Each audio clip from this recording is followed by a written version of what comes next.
Today's video is brought to you by Card Kingdom. Hello everyone, it's Seth, probably better known as Saffron Olive, and it's time for another instant deck tech. And today, we got a sweet one to look at. This is Temur Song of Creation combo, which is kind of reminiscent of an Against the Odds deck we played a while ago, but with a bit of a twist. The Against the Odds build of Song of Creation combo was all about being as fast as possible. That was the main goal of the deck, just speed, play Song of Creation, win the game that turn. Well, this build of the deck, while it shares some similarities, it's Temur, it's Song of Creation, it's winning in similar ways, it's built to be a little bit more consistent, a little bit more resilient, but a little bit slower as well. And this build comes to us from Boom, who recently took it to a top 4 finish in a 22-player online tournament, which is actually a pretty sweet performance. So congrats to Boom on a really sweet performance and a really cool build of the deck. So let's break down Temur Song of Creation combo for Modern. So of course, our namesake card, Song of Creation, 4 mana enchantment, lets us play in an extra land each turn. The big deal is whenever we cast a spell, we get to draw 2 cards, and at the beginning of our end step, we have to discard our hand. So ideally with Song of Creation, you want to try to mostly win the game the turn that Song of Creation hits the battlefield, because it goes away at the end of turn. So if you just do a bunch of stuff and draw a bunch of cards, then you got to discard the hand size, then your Song of Creation goes away. So when you build around Song of Creation, you're trying to set up a board state where you play Song of Creation, you do things, the end result is you win the game. So how are we actually trying to win with Song of Creation? Well, first off, Song of Creation is so important to our deck that we're playing Shiver of Possibility and Commune with the Gods. It's 2 mana ways to just dig through our deck, 4 cards, 5 card deeps to find Song of Creation. We really don't have a backup plan. We are all in on Song of Creation. If we don't find it, if our opponent deals with it, our deck is going to do nothing. So making sure we hit it early and often, really key, which is where Shimmer and Commune with the Gods come in. And then we have our ramp spells, and these cards do 2 different things in our deck. First off, early in the game, they ramp us into our Song of Creation. Turn 4, as weird as it sounds, can be slow sometimes in Modern, and with Song of Creation, you usually want to be like 5 mana, even 6 mana when you play it, so you got a little bit of wiggle room, along with the extra land drop, to start casting spells to trigger Song of Creation. So these cards just help boost our mana to get Song of Creation into play, start the combo turn as quickly as possible, and then after we have Song of Creation, they turn into free spells, except for Simian Spirit Guide. That will come back into play to cast some of our finishers as we combo.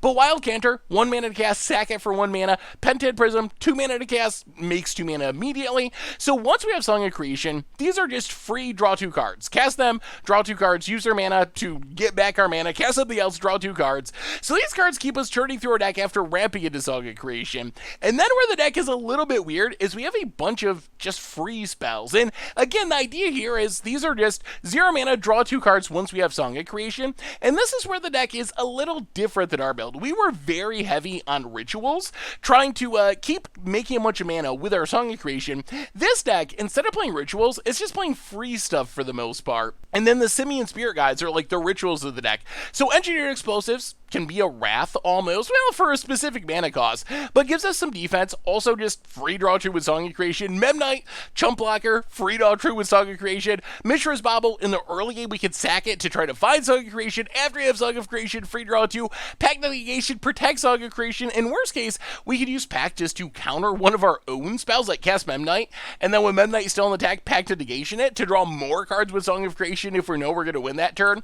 And then probably the most important cards of our deck are Manamorphose and Noxious Revival. So Manamorphose, not only a free spell, but it fixes our mana, which is key with some of our finishers. And then Noxious Revival can just put Manamorphose or anything else back on top of our deck. So how does this deck actually win the game? And this is where it gets a little bit sketchy. So remember, unlike the Against the Odds build, we don't have rituals. All we have is 4 Simian Spirit Guides. So we are trying to win primarily with Grape Shot, but Laboratory Maniac is our backup plan. So the idea is, we play Song of Creation, we try to get up to like 5 mana, maybe we make an extra land drop with Song of Creation, so we have like 2 mana to start working with.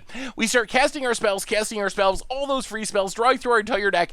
Eventually, we're going to draw into those Simian Spirit Guides, which gives us 4 extra mana if we draw our entire deck. We could use that mana to cast Grape Shot after we've cast 19 other spells, Storm Off in that way. We can use that mana with the help of a Manamorphose, fixing for blue mana, to Laboratory Maniac and win the game by casting 1 more spell to draw a card. So we're much more tight on mana, but the upside of not playing all the rituals is you get more real cards. So you have like engineered explosives instead, which can kill your opponent's stuff. You have Meb-Knight, which can chump block.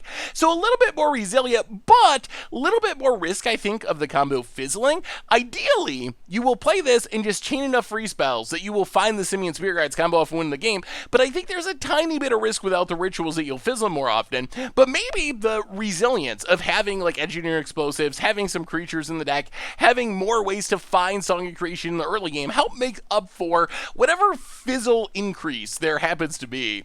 As far as the mana base, bunch of dual lands. Mana Confluence, untapped dual land, fixes everything. Shock lands, fetch lands, basic lands. Sideboard, we do have Chingatha as our companion, mostly because it's a free roll. I don't know how often we actually cast it. With the new rule change, we gotta pay 3 mana, but yeah, sometimes you will. Veil of Summer, more protection. Pact of Negation, 4th copy for protection. Anger for aggro. Spreading Seas for Tron.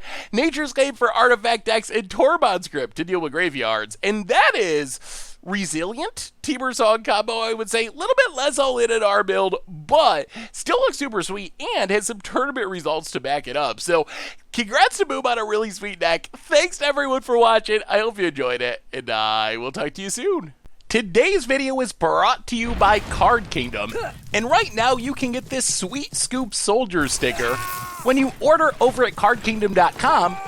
Just mention in your order notes that you want a Scoop Soldier sticker when you go to checkout.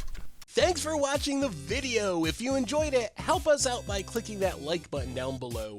And to keep up on all the latest and greatest, click that subscribe button. And don't forget to hit that bell icon to get alerts whenever we have new videos. And if you want to, check out some of our other sweet videos here and here.